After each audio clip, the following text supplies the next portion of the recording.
الرحمن الرحيم، والصلاة والسلام على مولانا رسول الله وآله وصحبه. أخ الأمين العام السادة سابلة بالكيران، السيد رئيس الأزمي الإدريسي، النائب الأول للأخ الأمين العام، إخوة أعضاء الأمانة العامة، الإخوة أعضاء المجموعة النيابية، أعضاء الحزب، الإخوان المتطوعين، رجال الإعلام والصحافة، مرحبا بكم ومرحبا بنا في هذا اللقاء. طبعا أنا سأحاول أن أركز على شقين. الشق الأول هو مسار وكرونولوجيا ديال إعداد ملتمس الرقابة، ثم بعض المعطيات اللي غندوز بسرعة عليها، نركز فقط على جانب واحد لأن السيد رئيس سيفصلها إن شاء الله. فإذا أولا صافي سي بون.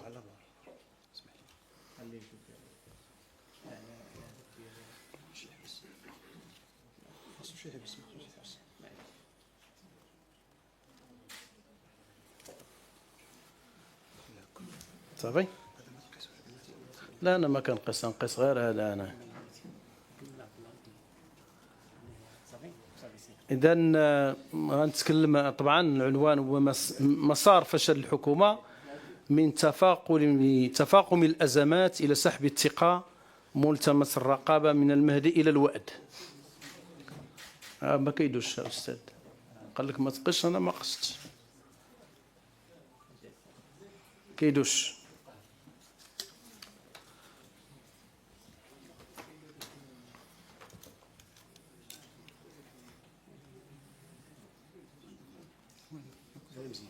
صافي دابا مزيان.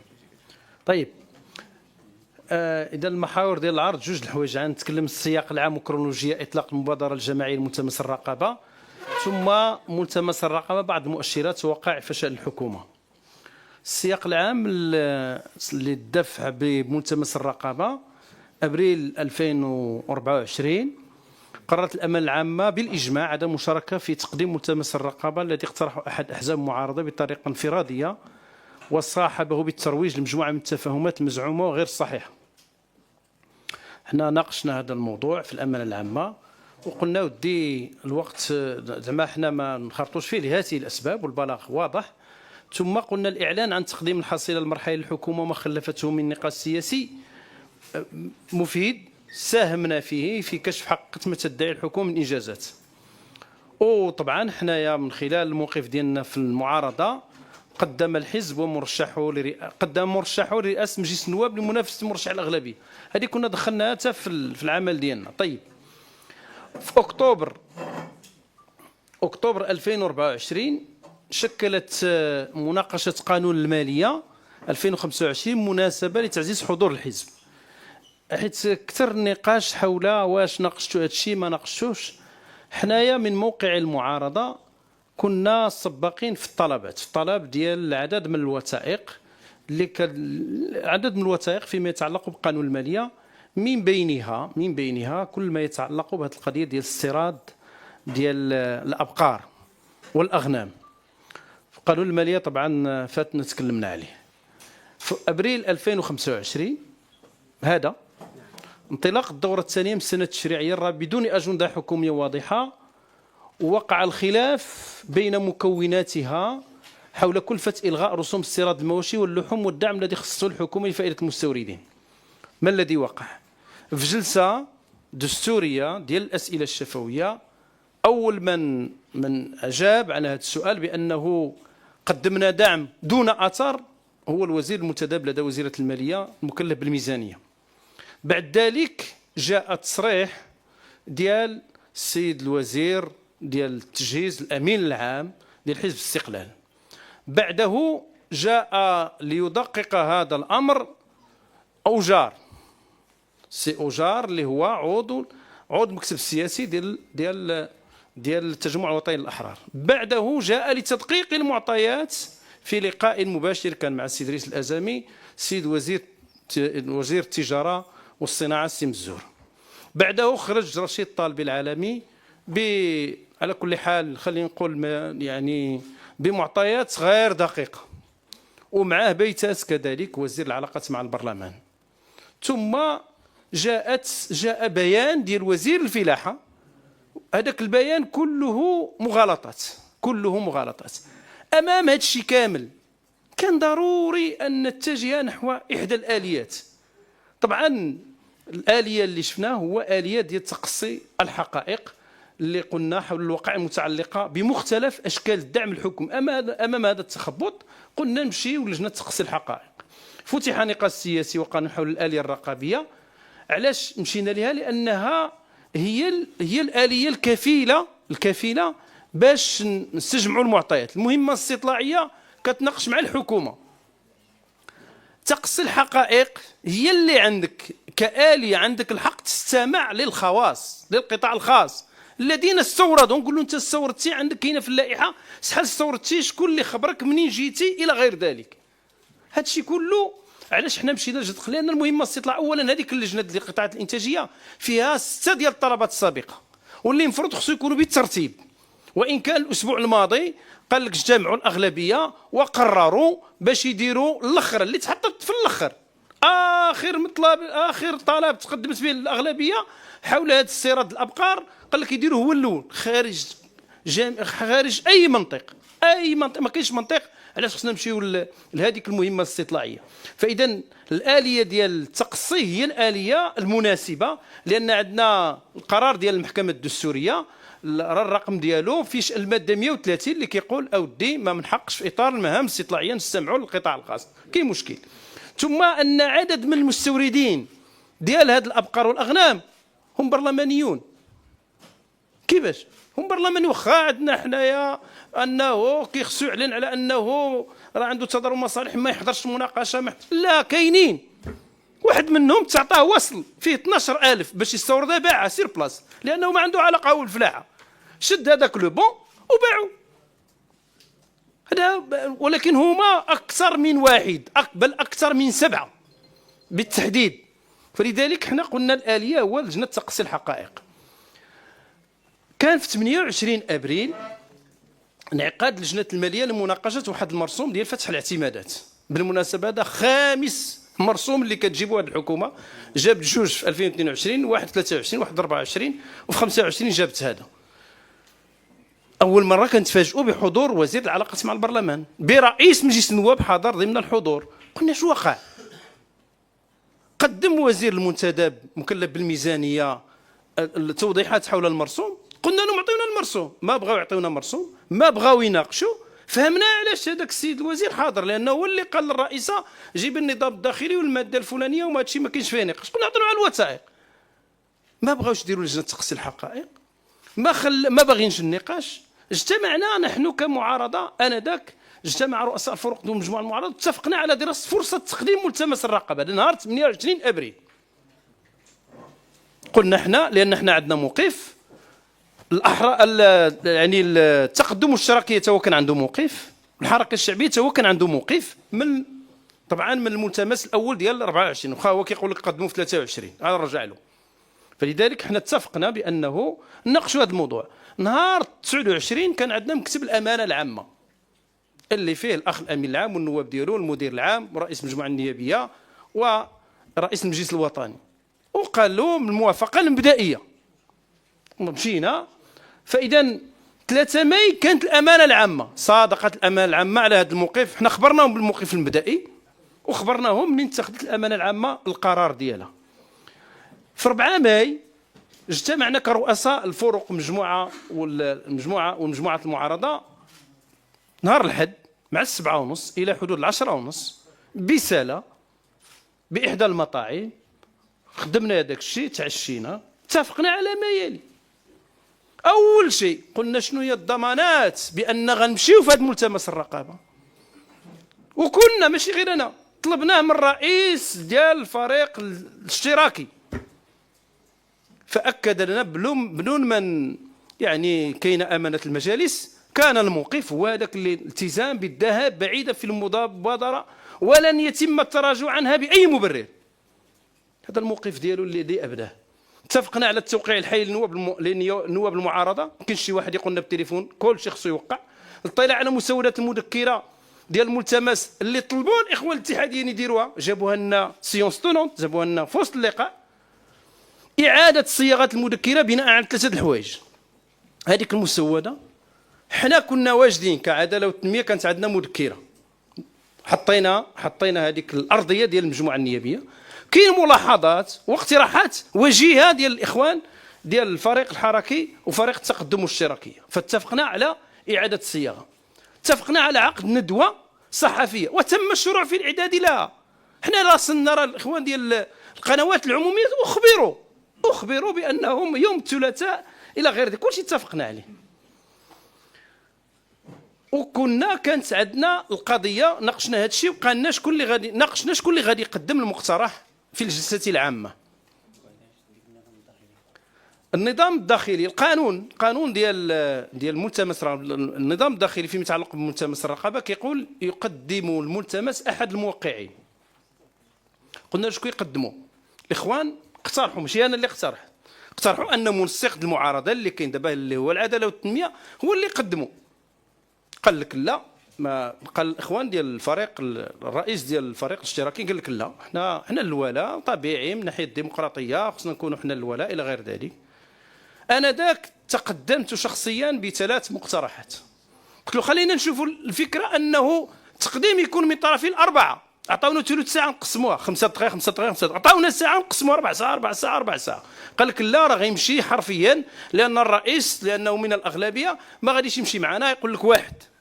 قلنا له ملي كاين واحد مرحبا، ارا نديروا بالقرعه. قال لك لا، القرعه ماشي هي الديمقراطيه.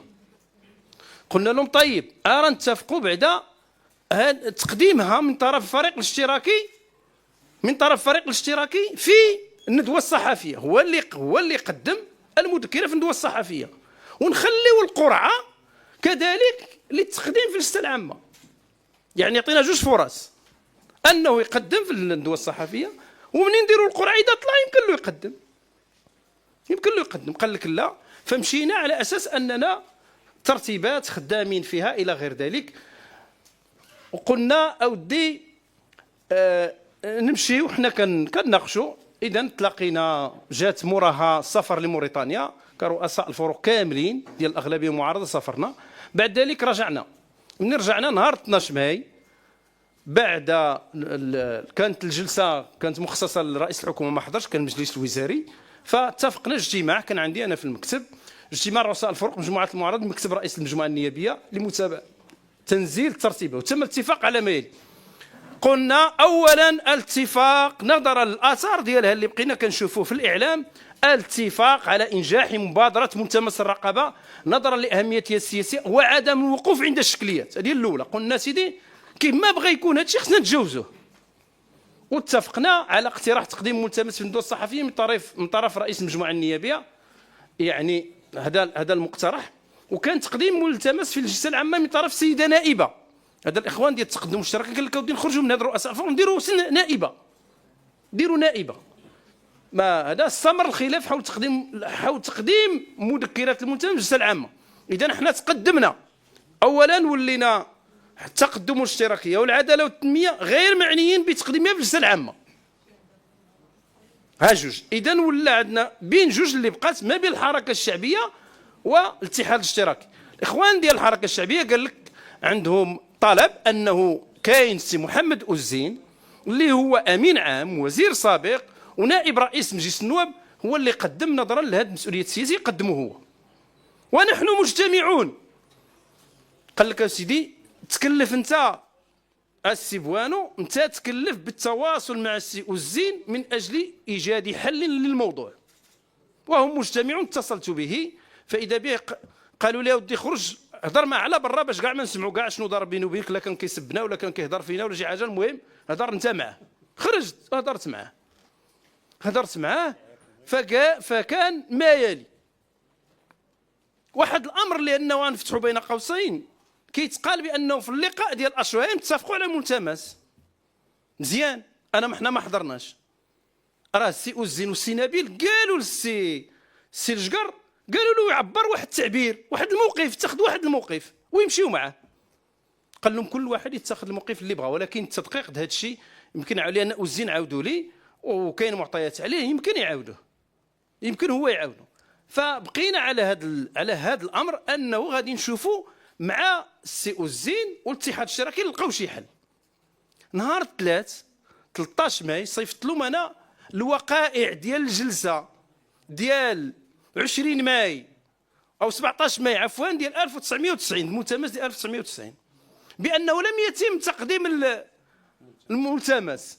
منين صعد السي عثمان ما خلاش، قال له داك الشيء المعطيات الداخليه ديال الملتمس غتجي في النقاش، غتقرا علينا الاسماء. قلت لهم الاخوان ها انتم ها اللي وقع، فدابا اللي غيطلع يقرا الاسماء بغيتو دابا بقى غير قراءه الاسماء. هذا اللي كان، وحددنا موعدا 18 ماي 2025 لعقد اجتماع بين رؤساء الفرق والمجموعه للحسم في كل الامور اللي هي بقات، واتفقنا على اصدار بلاغ مشترك كنقولوا فيه كل واحد باش مكلف. هذا الذي اتفقنا عليه. لكن للاسف الشديد في 16 ماي مكون من مكونات المعارضه الفريق الاشتراكي كيصدر بلاغ يعلن فيه توقيفه لاي تنسيق بخصوص ملتمس الرقابه. جرينا اتصالات بيناتنا، كل شيء مكونات المعارضه تبين اجماع على الاستياء من الموقف المفاجئ للفريق الاشتراكي، لان احنا باقي الامانه العامه اجتمعت طبعا 17 ماي وخرجت الموقف ديالنا اللي كنعبروا على الاستياء ديالنا العميق من ترسل احد احزاب المعارضه بطريقه مشبوهه وغير مسؤوله من التزامه مع باقي الاحزاب المعارضه. لانه شوف دابا غادي نرجع لهذا الموضوع، ولكن لابد نقدمه الان. الحكومه كتجي في بدايه الولايه ديالها كيعينها طبقا للفصل 88 من الدستور، كيعينها جلاله الملك ويعين الاعضاء ديالها. رئيس الحكومه كيجي امام البرلمان وكيقدم البرنامج ديالو، يعني على المستوى الاقتصادي والاجتماعي والثقافي والبيئي يعني والخارجيه، يتم التصويت عليه. حنا اهم مهمه عند البرلمان شنو هي؟ هي الرقابه. سؤال كتابي، سؤال شفوي، استدعاء الوزير، مهمه استطلاعيه. هادشي ما نفعش كندوزو للجنه تقصي الحقائق، ما نفعش كندوزو كنقولوا ودي هادشي راه كبير كيخصو ملتمس الرقابه. فاي واحد في المعارضه فضلا على انه يكون في الاغلبيه ما يمشي هذه داخله في الرقابه.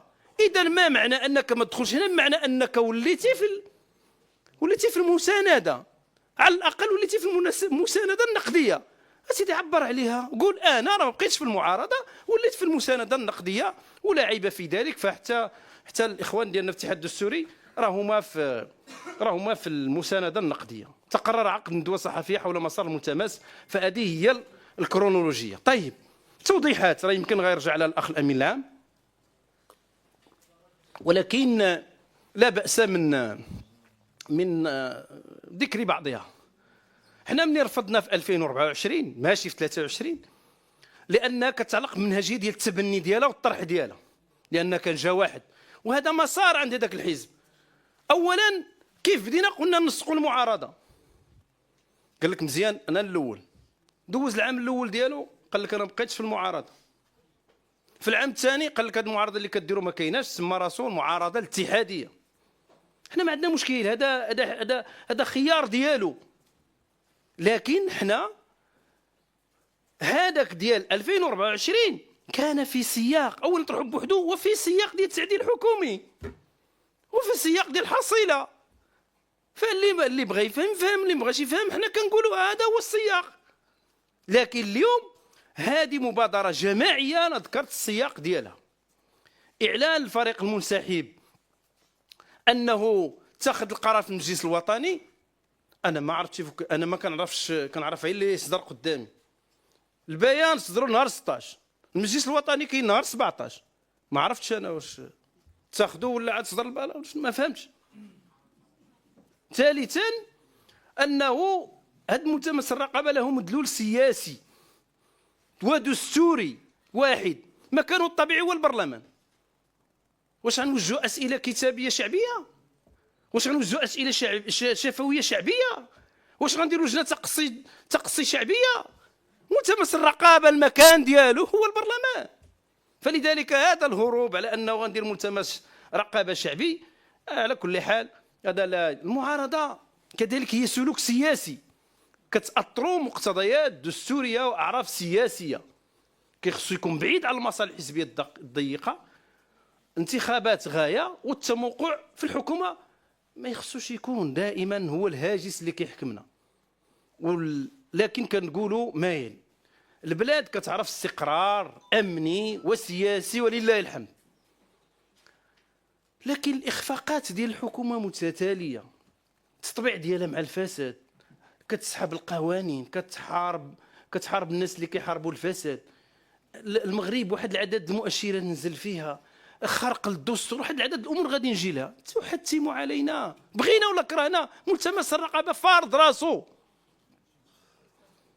ولا نقول باننا وصلنا لازمه سياسيه، ولكن نحن على ابوابها، وهو ما يعكس التراجع المستمر لثقه المواطنين في الحكومه وفي المؤسسات بناء على تقارير ونشرات ديال المندوبيه الساميه اللي غنرجع لها. المسؤول عن الوضعيه السياسيه والاجتماعيه المتميزه بحاله لا يقن والتوتر في جميع القطاعات هو الحكومه، وهو رئيس الحكومه وليس المعارضه.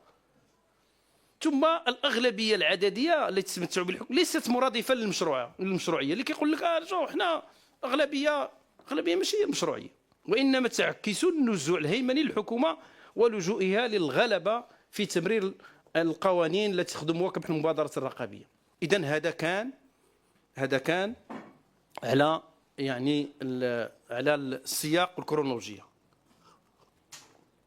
طيب علاش هذا ملتمس الرقابه؟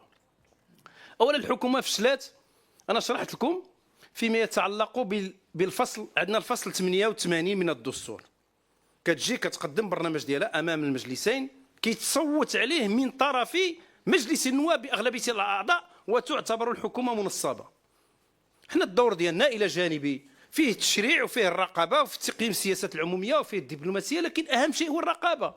كنديروا سؤال كتابي شفوي، استدعاء الوزير، مهمه استطلاعيه، لجنه تقصي الحقائق، وكاين نمشي لملتمس الرقابه. لذلك الفصل 105 من الدستور جا بيناتهم بجوج، جا كيقول اذا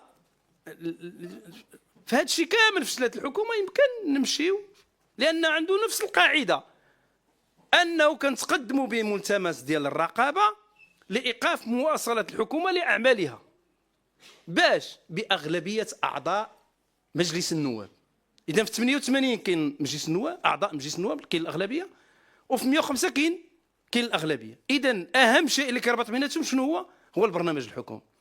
اول شيء كان اللي حنا درناه هو عجز وفشل الحكومه في تنزيل البرنامج الحكومي، واللي كيبان للاسف الشديد الالتزامات غادي يوقف عليها السي دريس، النمو 4% في المعدل اللي كان خلال سنتين ونصف كان هو 2.8 مليون منصب شغل. البطاله اليوم عندنا اكثر من 1.6 مليون، 13.3%. نشاط النساء اللي قالوا غيرفعوا ل 30 غادي عوض 20%، اليوم راه في 19 نزل.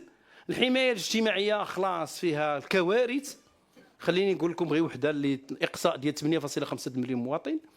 اخراج مليون اسره من الفقر، بالعكس الفقر ارتفع وداز من 1.4 ديال المليون الى داز من من 600,000 الى 1.4 ديال المليون. ارتفاع عدد الافراد في وضعيه هشاشه. فيما يتعلق بالطبقه الوسطى وضمان بروز طبقه فلاحيه متوسطه، تراجع القدره الشرائيه لساكنه عالم قروي بناقص 2.65%. فشل بروز طبقه متوسطه، سحق الطبقه المتوسطه نتيجه ارتفاع التضخم وتفشي البطاله.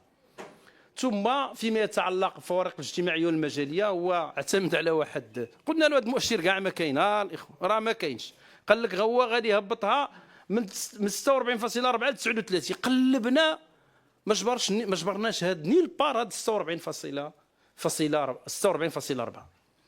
تعبئه المنظومه التربويه التصنيف المغرب ضمن 60 دوله، تراجع التصنيف اليوم حنا في 154. هذيك تيمس حنا في المرتبه، في الرياضيات المرتبه الاخيره، وفي العلوم مرتبه ما قبل الاخيره، وتراجعنا وفقدنا 64 نقطه. تفعيل الطابع الرسمي للامازيغيه، قالوا يديروا الصندوق ما داروش، حتى القانون التنظيمي ديال تنزيل الامازيغيه ما احترموش. هذا اولا، هذا العجز الاولاني اللي دارته الحكومه. ثانيا خرق ديال الدستور ورفض التعامل والتجاوب مع مجلس النواب. كاين التلكؤ، وهذاك راه غادي مزيان، ما كيبانش هذا الجهه. انا سامح لك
كما قلت بعد الفشل ديالو في تنزيل البرنامج كاينه 4 الامور اخرى في نظرنا. اولا خرق الدستور ورفض التفاعل والتجاوب مع مجلس النواب. رئيس الحكومه 4 سنين عنده 8 في كل دوره، هي 64 مره خصو يجي. عرفتي شحال جا 28 مره. وفي هاد 28 مره اللي جاء بالتكرار، يعني شحال من قطاع اللي هو طبعا كيخصو يجي له ما جالوش. يعني مع الاسف الشديد يعني جا في هذاك التعليم هذه المره الثالثه، وكيجينا التعليم مره التعليم العالي، مره التعليم كيجي غير فهادو. جا في الصحه 3 المرات، في التعليم جا 4 المرات، في الصحه جا 3 المرات. وطبعا هو اللي كيخسر الاسئله، ما عندنا مانع، غير احترم من الحضور ديالك الدستوري. الغياب المزمن لعدد من الوزراء، حنا درنا واحد النسبه ديال الحضور ديال كل قطاع درنا شحال كيحضر، كل قطاع شحال كيحضر، بلا ما نهضروا على القطاعات اللي ما عمرها حضرات. نسبه الغياب 46%، هادو الوزراء 46%. رفض. وكاين عندنا واحد العاده اخرى اللي عند هذا رئيس الحكومه للاسف الشديد، وهو الرفض ديال مقترحات القوانين، رفض غير مبرر وغير دستوري التفاعل مع مقترحات القوانين. اليوم مجلس النواب عدد مقترحات القوانين 259 مقترح قانون، اللي تقبل منهم 18، 8 ديال المعارضه، منهم 1 ديال العداله والتنميه. شوفوا النسبه ديال مقترحات القوانين. يعني في الاسئله الكتابيه، الاسئله اللي خلاص التعديلات اللي عندنا حنايا، يعني ازيد من 1423 تعديل اللي تقدمنا به، لا يتعدى القبول 37 تعديل في هذا الشيء كامل. معنى انه الاسئله الكتابيه، مجموع الاسئله الكتابيه 21,000، منها 2500 ديال العداله والتنميه، اللي تجاوب عليها هي 15,000 من 21,000. الغياب اللي غير مجاب عنها 6000 والى غير ذلك. الاسئله الشفويه ما نتكلمش عليها. طلبات عقد المهام الاستطلاعيه 71 طلب، حنا تقدمنا في هذا 71 ب 11 طلب. شحال خرجوا من الطلبات؟ عدد محدود جدا اللي درجوا في الجلسه العامه لا يتعدون 4. طلبات عقد اللجان 1171 طلب باش حضروا الوزراء، اللي حضروا هما 227 طلب، عفوا 227 طلبات ديال العداله والتنميه. الطلبات اللي هي مبرمجه 461 من اصل 1171. باش تعرفوا في اننا حنا امام واحد الاشكاليه عند. ثم رفض تشكيل لجنه تقصي الحق، شفتوها. هاد العمليه ديال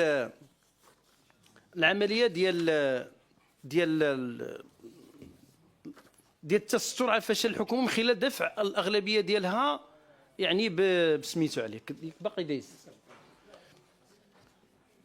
مشات درت مهمه استطلاعيه. علاش غديري مهمه استطلاعيه؟ حنايا وحنا اغلبيه وعندنا 125، والبام في المعارضه طلب منا 2 مرات باش نديروا المهام الاستطلاعيه، كنمشيو معاه دوفيس، منها هذوك الابناء ديال المغاربه اللي في سوريا والعراق الى غير ذلك. الفيضانات والاحداث ديال الفيضانات ديال الجنوب ديال سوس، حنا مضينا معاه لجنه تقصي الحقائق، مضيناها مع البام وهو في المعارضه. علاش كتخافوا؟ مما الخوف؟ اللهم لا معنى انه داير، وهذا هو الدليل، وحنا عندنا الدليل على انهم دايرين. ما بقاش دوز استاذ. هذه هنا عندك، هذه اللي ما كدوش.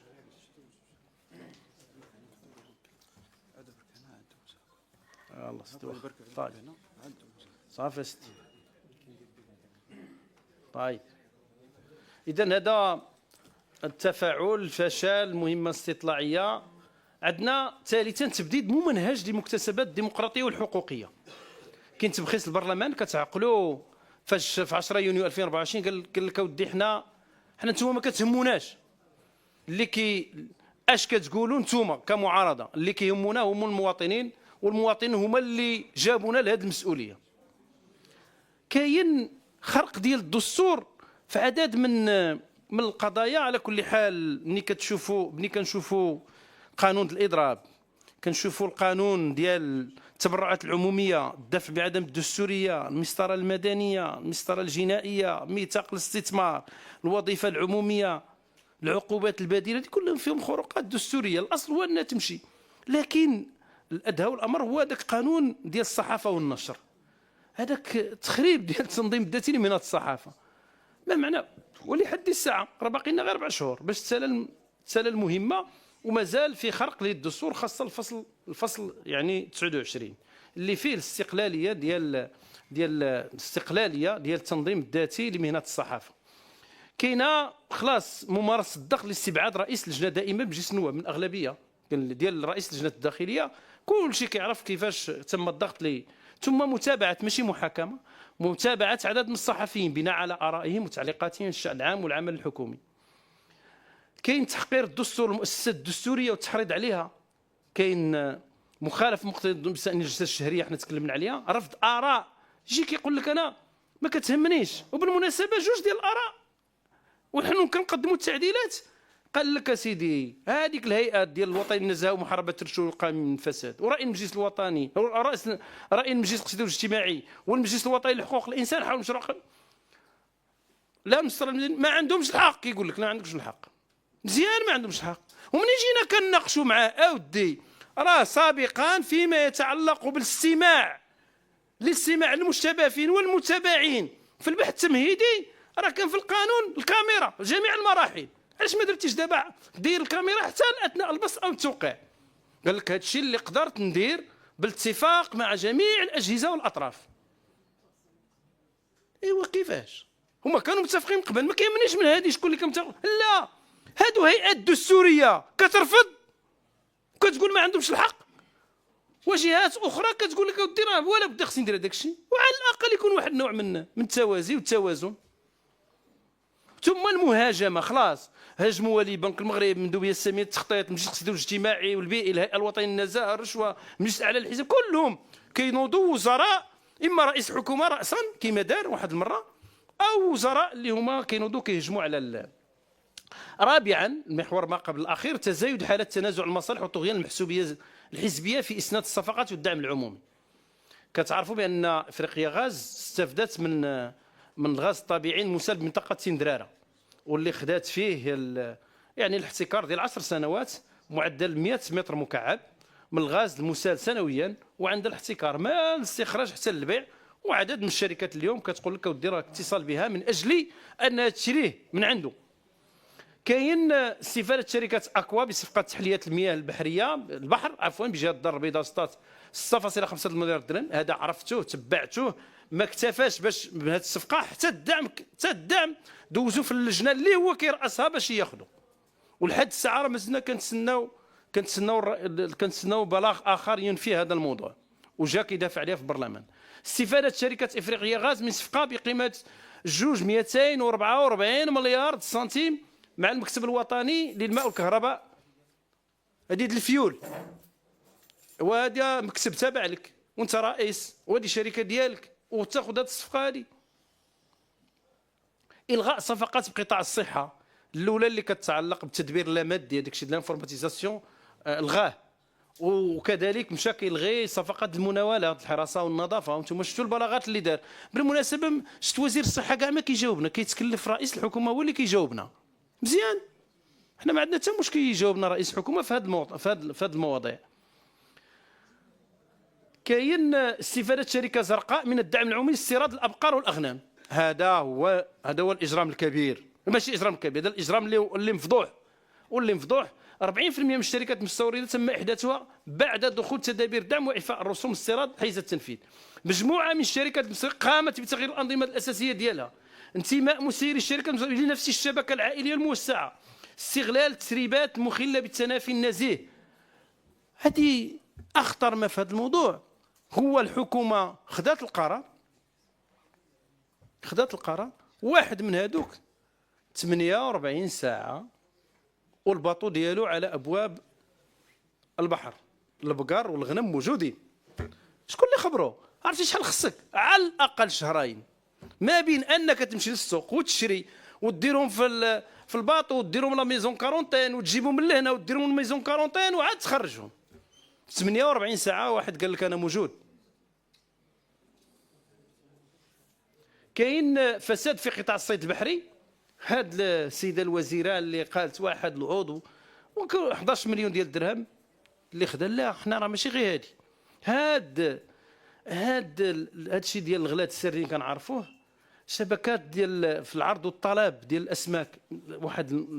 لكن اخطر ما فيه في الموضوع هو منح تراخيص للصيد بمختلف محسوبيه وزبونيه. حنا درنا لهم اسئله كنقولوا لهم عطيونا غير مني جات هذه الحكومه، ماشي حتى من 2007 مني ولا وزير الفلاحه لدابا. هو بالمناسبه اثناء الجواب على قانون على التعليم قال لك واحد السميه جاتو طويله. ايوا هذيك وزاره اللي كنتي شاده، وزاره الفلاحه والصيد البحري والمياه والغابات والتنميه القرويه، دي ماشي طويله.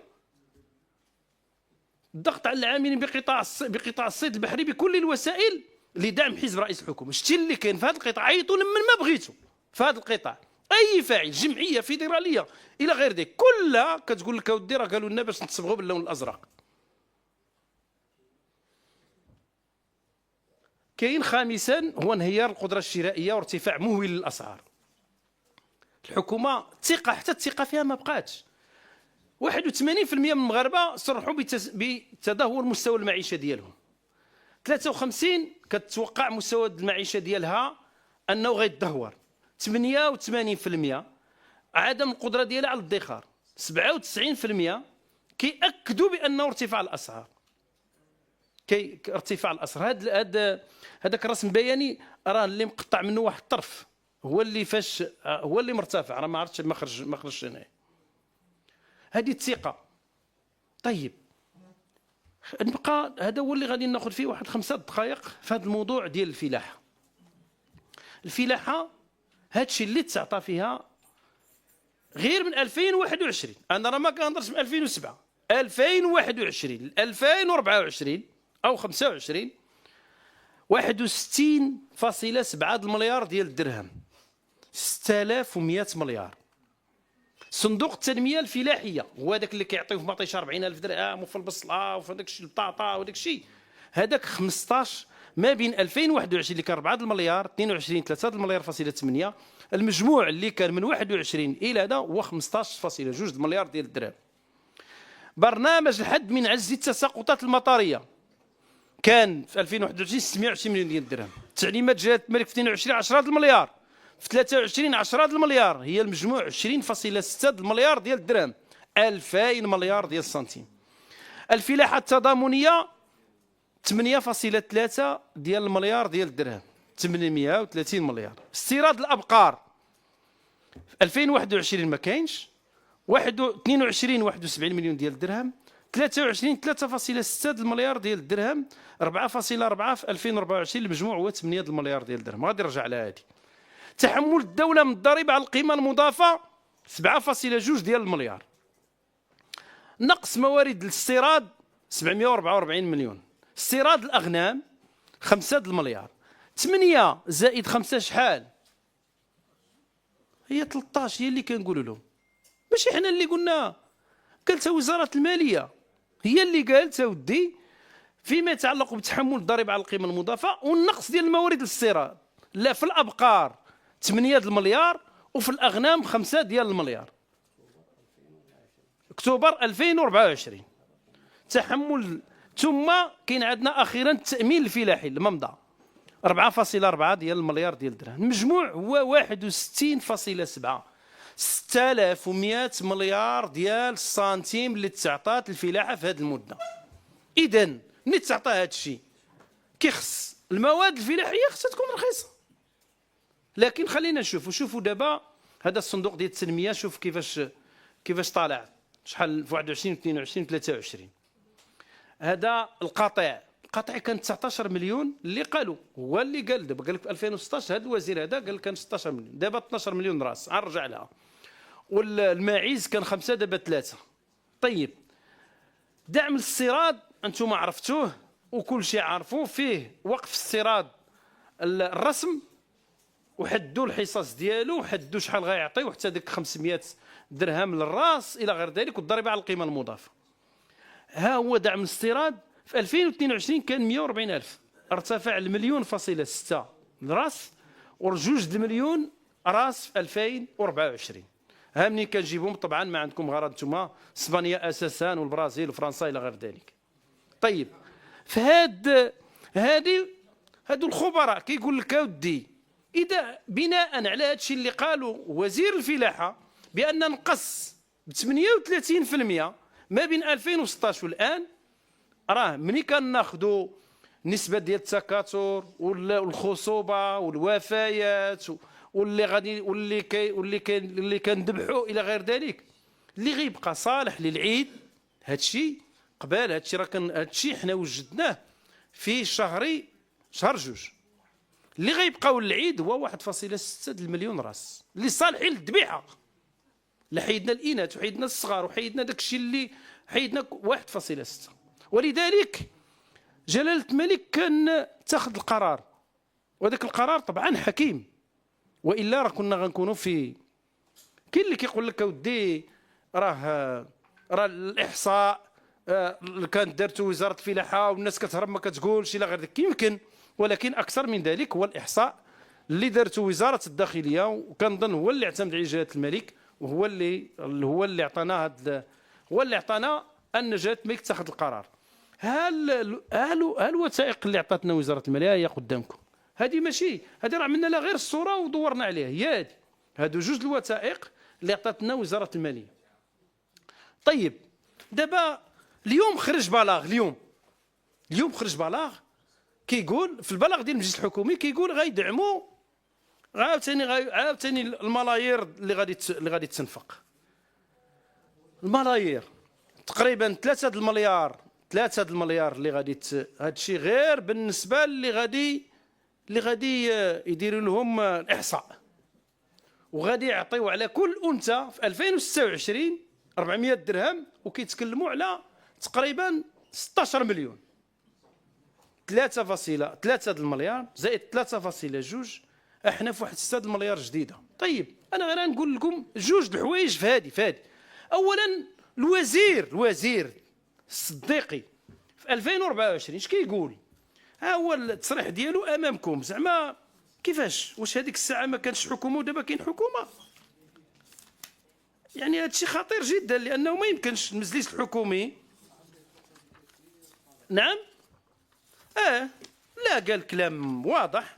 ها هو قال لك سيدي، عفوا، هذا المجلس الحكومي ديال 6 يونيو 2024، وفي بداية العرض تطرق الوزير كذا أن الوزارة تقوم بتقييم دقيق لتوقعات العرض بتنسيق مع المهنيين، كما أن أكد السيد الوزير أن العرض يفوق بكثير الطلب، وأن عملية ترقيم الأغنام والمعيش تعرف تطورا مضطردا، أن الحالة الصحية للقطاع الوطني جيدة، وأنه حيث تمت 1400 عملية مراقبة الأعلاف إلى غير ذلك، ولمواجهة الاستمرار الجفاف لجأت الحكومة لفتح الاستيراد بصفة استثنائية. هذا معنى كل شيء صحيح، كل شيء مزيان. وجينا عاوتاني في المجلس الحكومي ديال 6 فبراير هذا الاخر، منين جا الوزير الجديد شنو قال؟ قدم واحد خطه وقال اودي وضعيه وسير المسن الفلاحي، وتكلم انه تميز بتساقطات ضعيفه الى غير ذلك، كما تم اعداد برنامج شامل لدعم قطاع الانتاج الحيواني يشمل التغذيه الحيوانيه من خلال توفير الاعلاف المدعمه للمربين والتاطير التقني لتحسين انتاجيه الاغنام والماعز على المدى والصحه الحيوانيه الى غير ذلك. بل اكثر من ذلك، خلص الى انه دار خريطه وناضوا له. على كل حال ناض احزاب كتقول له هذا الشيء اللي كدير راه ماشي معقول، لان هذيك خطه اللي دار كلها خطه انتخابيه. وفين هذيك الخطه دابا؟ علاش اليوم خرجتوا؟ طيب جلاله الملك كيتكلم على انه هذا الشيء خصو يكون بطريقه موضوعيه ومهنيه. انا نقول لكم من الان القرار ديال ان ما تذبحش الانثى ما عندش الحكومه. خص، ما عندناش قانون ديال القطيع، ما عندناش. هذا قرار حتى لذلك جلاله الملك كان حكيما من قال السلطات المحليه. علاش؟ لان المجازر لم تابعه، المجازر تابعه للجماعات الترابيه. فاذا القرار العاملي هو اللي يحل المشكل، راه ماشي القرار ديال وزاره الفلاحه، حيت الأنثى ما من حقاش تاخذ هذا القرار.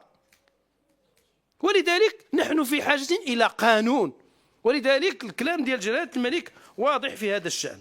طيب بسرعه هادو الهوامش. طيب هاد الشيء غير عاوتاني هاد ديال الطماطم راه كتشوفوا شحال ديال الفلوس كتمشي فيها. الطماطم نذكر لكم غير وحده، واحد الطماطم اللي كتسمى البزوله. هذيك البزوله كيديروها كندعموها ب 70,000 درهم للقطار.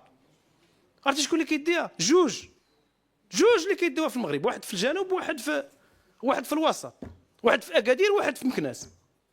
كدعمها الدوله باش هما يديروها كونسيرف، ويا ليتهم كانوا كيخفضوا من الاثمنه دائما مرتفعه، ما يمكنش.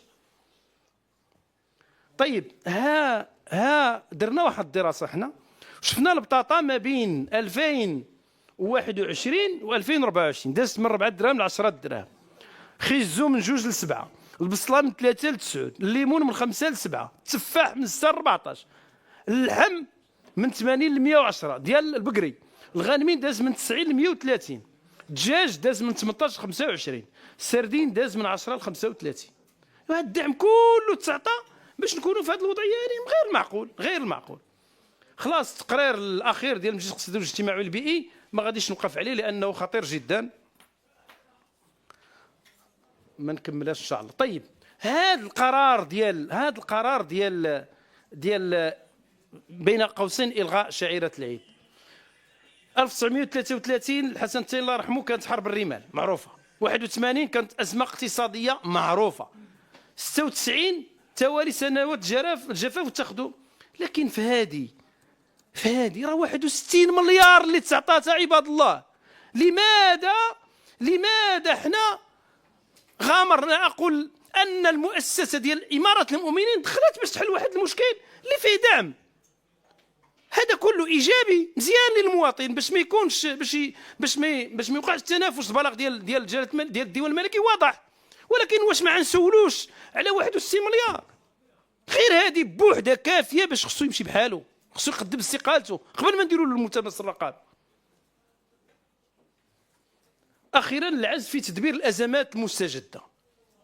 الاضراب العام اول مره كيوقع هذا الاضراب العام، انتم عرفتم منذ زمان ما وقعش. اضراب ديال المحامين، الاضراب ديال النساء ورجال التعليم، الاضراب ديال الطب انا كنهضر على الاضرابات اللي فات 3 شهور، اما اللي هي اسبوع 15 يوم شهر كاع ما كنهضروا عليها يا كاسيليوس، ما كنهضروا على الكبار. هذا الشيء ديال التأهيل ديال الزلزال فيها مشكل كبير جدا، ثم التلكؤ ديالها في الالتزامات مع الفرقاء، عدم تملك جرأة لمباشرة اصلاح التقاعد، التأجيل والتسويف كل مره. كاين الاستدامه الماليه هذه ما غاديش نذكرها، يمكن السيد الرئيس غادي يرجع لها بالتفصيل. هاد كاع كل ما يتعلق بالحمايه الاجتماعيه، العجز في تدبير الازمات المستجده. عندنا فين هو مدخول الكرامه؟ فين هو 2500 درهم اللي غتكون في بدايه مسار الاستاذ؟ الاشكالات اللي كيعرفها الدعم الاجتماعي خلاص كثيره ومتعدده. واش اصلاح المقصه كتجي دابا 10 دراهم في 10 دراهم في البوطه؟ واش هذا هو الاصلاح؟ تطبيع مع الفساد، هذا عاوتاني حديث ولا حرج. تراجع المغرب في مؤشر ادراك الفساد، تعطيل اخراج مجموعه من المشاريع ديال تنازع المصالح ما كايناش، حمايه الموظفين المبلغين عن الفساد ما كايناش، تصريح اجباري بالممتلكات ما كاينش التعديل ديالو، تجريم الاثراء غير مشروع ما كاينش، تسريب المعلومات المميزه للحصول على الفوائد والامتيازات ما كاينش قانون، كاين توسع في تجريم الرشوه الانتخابيه. رفض حزب رئيس الحكومه تقرير ديال الهيئه ديال النزاهه، كيهاجموا التقارير فات اللي قلتها. ترونسبارونسي هي الجمعيه الوحيده اللي كاينه اللي عندها المنفعه العامه، انسحبت من اللجنه الوطنيه لتنزيل او لتنفيذ الاستراتيجيه الوطنيه لمكافحه الفساد. ثم خلاص التضييق على المؤسسات انتم عرفتوها. كاين رئيس حكومه عمره بغى يعقد اللجنه الوطنيه لمحاربه الفساد، واخا تغير كاع الرئيس. فرض قيود على جمعيات المجتمع المدني، حنا شفناه في المسطره الجنائيه في الماده 3 والماده 7. ترسيخ ثقافه الافلات من العقاب بالتضييق على المؤسسات الدستوريه للرقابه والنزاهه. كاين عندنا تقرير اللي كيتكلم في علاقته بالمقاولات، 68 في المقاولات تعتبر ان الفساد شائع جدا، 23 قالوا راه هما تعرضوا ليه. ثم التكلفه ديال الفساد اللي كتعرفوها، انفجار عدد من الملفات في عهد هذه الحكومه، ثم عدد من متابعات والتوقيفات والمحاكمات في حق عدد من يتولون مهام نيابيه وطنيه او منتخبين مسؤولين بجماعات ترابيه مع هذه الحكومه. طيب فالحجم ديال المديونيه كنظن السيد الرئيس غادي عندنا المعدل من 1900 من الاستقلال، المعدل كان هو تقريبا 3.2 مليار ديال الدرهم اللي كنسلفوا. هذه الحكومه لوحدها سلفات ها شحال سلفات 7.8 المليار ديال الدرهم من 2021 ل 2025. كان المعدل كما قلت هو 3.2 مليار ديال الدرهم، دولار 7.8 ديال المليار ديال الدولار. طيب هذا كل ما يتعلق.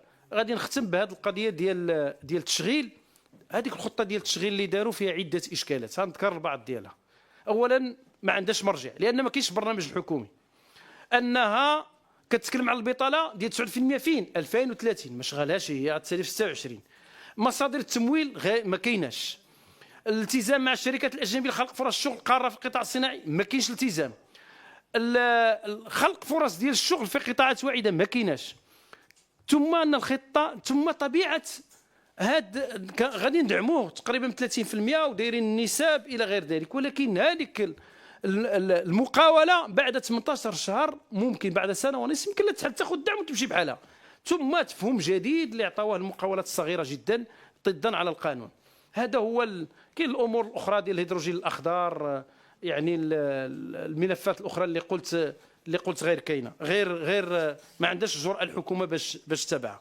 هذا الشيء كل واحد من هذه المحاور كافي باش يقول لهذه الحكومه بركه، راه حنا ماشي عينا منك، راه هذا الشيء اللي درتيه في المغرب درتيه في المجتمع، درتيه في جميع المستويات الاقتصاديه والاجتماعيه وغيرها، كافي باش يكون ملتمس الرقابه ولكي تذهب الحكومه الى حال سبيلها. ولذلك كان حزب العداله والتنميه دائما سباقا كيقول عطاه واحد الفرصه كما قال الاخ الامين العام باش نعرفوا هذه الحكومه واش النيه ديالها، الجديه ديالها، العمل ديالها ممكن يكون ايجابي، لكن بان بانه للاسف الشديد تستحق ان تذهب اليوم قبل غد. شكرا لكم والسلام عليكم ورحمه الله تعالى وبركاته.